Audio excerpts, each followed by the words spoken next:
Hindi maawat-awat ang Kim Pao fan sa paglalabas ng mga video kaugnay sa pagdalo ni Kim at Paolo sa mga special screening.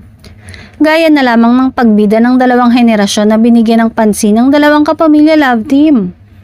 Viral ang isang lola na kinilig at wapakils na niyakap si Paolo sa sobrang tuwa nito. Mapapanood sa video na na-post sa X na ipinakilala ni Kim ang matanda na lola raw niya.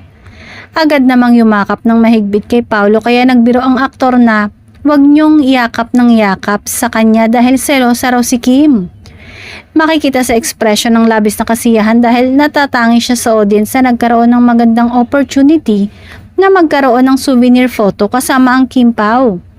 Ang sumunod naman ay isang sanggol na karga-karga ng isang fans na inaabot kay Paolo at kinuhanan ng larawan kasama si Kim.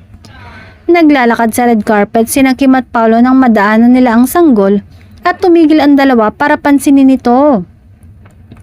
Walang alinlangang kinuha ni Paolo ang bata na hindi na pinagtakhan ng marami dahil meron na itong anak. Nasanay si Paolo sa pagkarga ng baby dahil nagawa naman itong makasama ang kanyang only child sa dating kasintahang si LJ Reyes na ngayon ay married na sa isang film sa US. Dahil dito, nagdilulo na naman ang Kim Paulandia na sana raw magkatuluyan at magka-baby na rin ng dalawa.